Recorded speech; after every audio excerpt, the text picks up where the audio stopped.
صلی اللہ علیہ وسلم کی پیدائش ربیع الاول، یہ ربیع الاول کے احترام کے لیے حضور صلی اللہ علیہ وسلم کی محبت کے لیے جو مجلس منعقد ہوا، یہ مجلس میں مسلم اینڈ نان مسلم، کرسچین، ہندو، ہر دین والا ادھر تشریف لائے۔ اس لیے میں ایک بات بولنا چاہتا ہوں۔ حضور صلی اللہ علیہ وسلم کے بارے میں قرآن یہ فرماتا ہے وَمَا أَرْسَلْنَاكَ إِلَّا رَحْمَةً لِلْعَالَمِينَ۔ یہ دنیا میں انسان اور جانور باقی جو ہے سب کے لیے رحمت آپ ہی ہے، دوسرا کسی کو سب کے لیے رحمت ہو کر ادھر بھیجا نہیں۔ تو حضور صلی اللہ علیہ وسلم کی رحمت بتانے کے لیے بہت ٹائم ہونا چاہیے۔ ایک ہی ایک مثال میں بتاتا ہوں۔ ابھی پارلیمنٹ سے لے کر ہمارے گھر کے اندر تک ٹیررزم، دہشت گردی، بے گرواد، جس کا صوت ہے، آواز ہے، ہر انسان چاہے وہ مسلمان ہو، ہندو ہو، کرسچن ہو، سامی ہو، مولانا ہو، MLA ہو، منسٹر ہو، کوئی بھی ہو، یہ ٹیررزم، دہشت گردی، یہ دنیا میں آنا مصیبت ہے، اس میں کوئی خلاف نہیں۔ تو حضور صلی اللہ علیہ وسلم کے بارے میں قرآن ہم کو ارشاد فرماتا ہے فَبِمَا رَحْمَةٍ مِّنَ اللَّهِ لِنْتَ لَهُمْ وَلَوْ كُنْتَ فَضًّا غَلِيظَ الْقَلْبِ لَانفَضُّوا مِنْ حَوْلِكَ۔ اے رسول، آپ ہر انسان سے، ہر حیوان سے بالکل نرمی اخلاق سے، سچی اخلاق سے، عمدہ اخلاق سے تعلق رکھتے ہیں۔ اسی لیے اسلام میں لوگ فوجن آتے رہتے ہیں۔ اگر آپ کوئی ٹیررسٹ، کوئی بھیگروادی، کوئی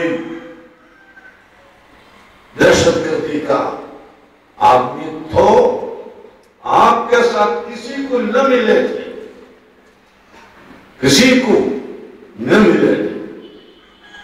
تو آپ کے یہ رحمت کے وجہ سے ہر انسان سے، انسانیت کا حیثیت سے جو مدد کرنا ہے، رحم کرنا ہے، مدد ہے، یہ آپ کرتے رکھتے ہیں۔ اس لیے یہ اسلام کے ممبران بڑھ جاتا ہے۔ تو یہ لوگوں کو رحمت کی طرف آپس میں نہیں لڑنا، آپس میں دشمنی نہیں رکھنا، آپس میں تلاقہ نہیں کرنا، یہ حضور کا بہت بڑا ارشاد ہے۔ یہ ارشاد ہونے سے یہ اسٹیج پر ہندو، کرسچن، مسلم سب بیٹھے۔ میں تو مسلمان، तो मुसलमान के अकीदे पर ही चलना चाहिए, जरूरी है। लेकिन बाकी अकीदे वालों से कोई दुश्मनियत नहीं रखना, टेररिज्म हमसे बिल्कुल दूर होना, ये हमको जरूरत है। ये एक मिसाल है, ऐसे मिसाल बयान करने की बहुत है। टाइम की कमी की वजह से मैं खत्म करता हूं। प्रियപ്പെട്ട സഹോദരങ്ങളെ, അസറുദ്ദീന്റെ സമയം ആയി. എല്ലാവർക്കും നിസ്കരിക്കാൻ സമയമായതുകൊണ്ട് മാത്രമല്ല, ഇന്ന് ഇശാഇന് ശേഷം ഇവിടുത്തെ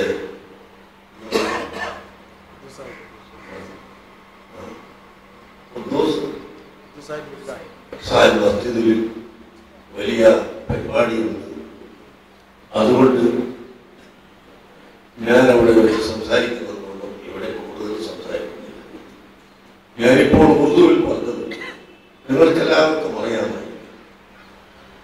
മുഹമ്മദ് നബി സല്ലല്ലാഹു അലൈഹി വസല്ലം അന്ത്യപ്രവാചകർ ഇവിടെ പഠിപ്പിച്ച ആയിരക്കണക്കിന് നന്മകളിൽ വളരെ പ്രധാനമായതും ഇന്ന് എല്ലാ മനുഷ്യരും എല്ലാ മതക്കാരും അംഗീകരിക്കേണ്ടതും ആയ ഒരു വസ്തുതയാണ് ഞാൻ നിങ്ങളോട് പറഞ്ഞത്. ഇന്ന് പാർലമെന്റ് തൊട്ട് അടുക്കളയിൽ വരെ ടെററിസത്തെ സംബന്ധിച്ച്, ഭീകരവാദത്തെ സംബന്ധിച്ച്, തീവ്രവാദത്തെ സംബന്ധിച്ച് സംസാരിച്ചുകൊണ്ടിരിക്കുകയാണ്. പക്ഷേ സംസാരിക്കുകയെന്നല്ലാതെ ഓരോ ദിവസവും ഭീകരവാദവും തീവ്രവാദവും ടെററിസവും വർദ്ധിച്ചുകൊണ്ടേയിരിക്കുകയും ചെയ്യുന്നു. സംസാരിക്കാൻ എല്ലാവരും പറയുന്നു പാടില്ല പാടില്ല പാടില്ല. അമേരിക്കയും പറയുന്നു, ബ്രിട്ടനും പറയുന്നു, ചൈനയും പറയുന്നു, ഇന്ത്യയും പറയുന്നു, പ്രധാനമന്ത്രിയും പറയുന്നു, മുഖ്യമന്ത്രിയും പറയുന്നു, ലോക്കൽ വ്യക്തികളും പറയുന്നു, എല്ലാവരും പറയുന്നു ടെററിസം നോ നോ നോ, പാടില്ല. പക്ഷേ ദൈനംദിനം ലോകത്ത് ഈ ടെററിസവും ഈ തീവ്രവാദവും വർദ്ധിച്ചുകൊണ്ടിരിക്കുന്നത് എന്തുകൊണ്ട് എന്ന് നാം ചിന്തിക്കുമ്പോൾ തീർച്ചയായും ആത്മീയ ബോധമുള്ള, ധാർമ്മിക ബോധം വരുന്ന വിദ്യാഭ്യാസം നൽകി ജനങ്ങൾക്കിടയിൽ മനുഷ്യത്വം അതൊരു വലിയ ശക്തിയാണ്. മുസ്ലിമിന്റെ മതമനുസരിച്ച് തന്നെ നടക്കണം, യാതൊരു സംശയവും ഇല്ല. അതേസമയത്ത് മുസ്ലിമായാലും ഹിന്ദു ആയാലും ബുദ്ധനായാലും ജൈനനായാലും ആരായിരുന്നാലും മനുഷ്യൻ എന്ന ഒരു മേന്മ ഉണ്ട്. ഈ മനുഷ്യത്വത്തെ പരിഗണിച്ചുകൊണ്ട് ഇവിടെ ഭൗതികമായ ലോകത്ത് ജീവിക്കുമ്പോൾ നിങ്ങളെല്ലാവരും മനുഷ്യരായി കാണുകയും പരസ്പര സ്നേഹവും സൗഹൃദവും കാണിക്കുകയും ചെയ്യണമെന്ന് ലോകത്തോട് പഠിപ്പിച്ച ഏറ്റവും വലിയ നേതാവാണ് പ്രവാചകനായ മുഹമ്മദ് നബി സല്ലല്ലാഹു അലൈഹി വസല്ലം. അതിന് വ്യക്തമായ ഉദാഹരണങ്ങൾ ധാരാളമുണ്ട്. ഇപ്പോ ഒരു ദിവസം ഞാൻ എന്റെ ഉള്ള സംഭവം പറഞ്ഞ ഉദാഹരണം പറയല. എന്റെ വീട്ടിൽ നിന്ന് രാവിലെ 5 മണിക്ക് എഴുതി മർക്കസ് തക്കാവച്ചേരിയിലേക്ക് പോകുന്നു. 5:30 മണിക്ക്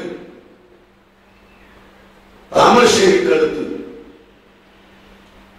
ഒരു ബസ്സും ലോറിയും കുത്തിമുട്ടി അപകടമുണ്ടായി. ഞാനാണ് ആദ്യമായി അവിടെ എത്തുന്നത്. ആ സമയത്ത് ആർത്ത് വിളിക്കുകയാണ്.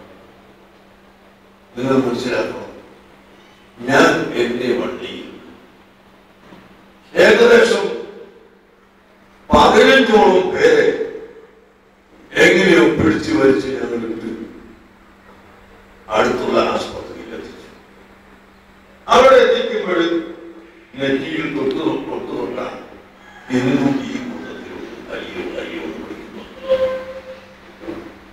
ഹൃദയമുള്ള മുസ്ലിം അല്ലാഹ് അല്ലാഹ് എന്ന് വിളിക്കുന്നു. ക്രിസ്ത്യാനി യേശു എന്ന് വിളിക്കുന്നു. അതൊക്കെ ഞാൻ എപ്പോഴാണ് നോക്കുന്നത്, കേൾക്കുന്നത്? അവരെ ആശുപത്രിയിലെത്തിയതിനു ശേഷം. അല്ലാതെ ജീപ്പ് കയറ്റാൻ വണ്ടി കയറ്റാൻ നോക്കുമ്പോൾ ഇയാളെ നജിമൊരു കാര്യമുള്ള മുസ്ലിമാണോ അല്ല ക്രിസ്ത്യാനിയാണോ എന്തുവാണോ ഞാൻ നോക്കിയിട്ടില്ല എന്ന് നോക്കാൻ പാടില്ല. ഇസ്ലാം പഠിപ്പിക്കുന്നത് അല്ല, അവിടെ മനുഷ്യന്റെ ജീവൻ അത് മനുഷ്യന്റെ ജീവൻ, മൃഗത്തിന്റെ ജീവനല്ല, മനുഷ്യത്തിന്റെ ജീവനല്ല, പക്ഷിയുടെ ജീവനല്ല, പാമ്പിന്റെയും തൂണിന്റെയും ജീവനല്ല. മനുഷ്യന്റെ ജീവൻ വിലയുള്ള ജീവനാണ്.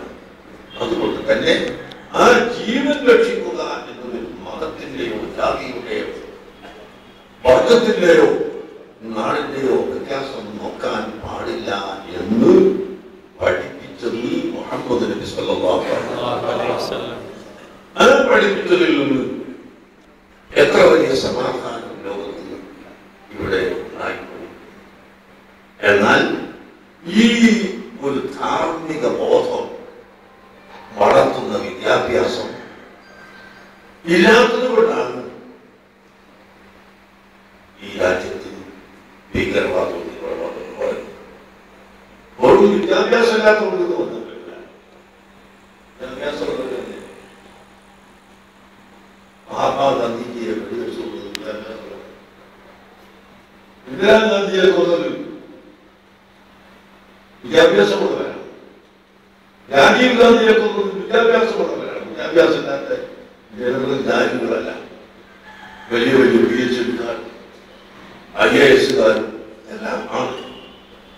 പക്ഷേ അവർക്ക് ധാർമ്മിക ബോധം വളർത്തിക്കൊടുത്തില്ല. ഏത് മതക്കാരായാലും ധാർമ്മിക ബോധത്തിലൂടെ വളരുന്ന ഒരു സംവിധാനം കൂടി ഇവിടെ ഉണ്ടാവണം. ആ തരത്തിലുള്ള വിദ്യാഭ്യാസം വേണം. അതാണ് ഞങ്ങൾ മർക്കസ് തഖാഫുൽ ഇസ്ലാമിയുടെ കീഴിൽ ഇന്ത്യ രാജ്യത്ത് മുഴുവനും നടത്തിക്കൊണ്ടിരിക്കുന്നത്. അതിലെ ഒരു ചെറിയ ഭാഗം മർക്കസിന്റെ ഒരു ചെറിയ വിങ്ങാണ് ഈ സ്ഥാപനം. ഇവിടെയുള്ള ദഅവ കോളേജ് മത ഭൗതിക സാങ്കേതിക വിദ്യ സമന്വയിപ്പിച്ചുകൊണ്ട് നല്ല സ്ഫുടമായി ഇംഗ്ലീഷും ഉറുദു മലയാളവും അറബിയും എല്ലാം സംസാരിക്കാനും മറ്റു ലോകത്തിന്റെ നോളേജ് ശരിക്ക് കരസ്ഥമാക്കിയ മനസ്സിലാക്കിയ വിദ്യാർത്ഥികളെ വളർത്തിയെടുക്കുന്നത് അത് ഇവിടെ മാത്രമല്ല ഇന്ത്യ രാജ്യത്ത് മുഴുവൻ നിങ്ങൾ വളർത്തിയെടുക്കുന്നുണ്ട്. ഞങ്ങളുടെ സ്ഥാപനത്തിൽ പഠിക്കുന്നുണ്ട്. മുസ്ലിംകൾ അല്ലാത്തത് നിരവധി വിദ്യാർത്ഥികൾ ഞങ്ങളുടെ സ്ഥാപനത്തിൽ പഠിക്കുന്നുണ്ട്. അവർക്ക് ഞങ്ങൾ അവർ അർഹിക്കുന്നതിനുള്ള സഹായങ്ങളും സൗകര്യങ്ങളും ചെയ്തു കൊടുക്കുന്നുണ്ട്. അങ്ങനെ ഈ ലോകത്ത് സമാധാനം ഉണ്ടാക്കാൻ എല്ലാവരും ശ്രമിക്കുക. അതേ സമയത്ത് മുസൽമാൻ അവരുടെ ഇസ്ലാമിനെ ഈമാനിനെ മുറുകെ പിടിച്ചുകൊണ്ട് ഹബീബായ മുഹമ്മദ് റസൂലുള്ളാഹി സ്വല്ലല്ലാഹു അലൈഹി വസല്ലം തങ്ങളെ പ്രിയം വെക്കുകയും ആ നബി തങ്ങൾ പഠിപ്പിച്ചു തന്ന തത്വ സംഹിതകളെ സ്വീകരിക്കുകയും അനുധാവനം ചെയ്യുകയും വേണമെന്ന് മാത്രം ഞാൻ ഇപ്പോൾ പറഞ്ഞുകൊള്ളു. സമയം തുടങ്ങിയതിനാൽ നിർത്തുന്നു. ഇൻഷാ അല്ലാഹ് ഇശാ നമസ്കാരത്തിന് ശേഷം നടക്കുന്ന ഖുദ്ദൂസ് പള്ളിയിലെ പരിപാടികൾ സുദീർഘമായി സംസാരിക്കുന്നതും അവിടെ ദിക്റും ദുആയും ഓതും എല്ലാം ഉണ്ടാക്കുന്നതുമാണ്. നിങ്ങളെ ക്ഷണിച്ചുകൊണ്ട് ഞാൻ നിർത്തുന്നു. അല്ലാഹു സുബ്ഹാനഹു വ തആല നമ്മുടെ പരിപാടികളെല്ലാം വിജയത്തിലാക്കട്ടെ. ആമീൻ. വിശിഷ്ടാതിഥികൾക്ക് എല്ലാവരും ഞാൻ എൻ്റെ കൃതജ്ഞത അറിയിക്കുന്നു. അസ്സലാമു അലൈക്കും. വലൈക്കും സലാം.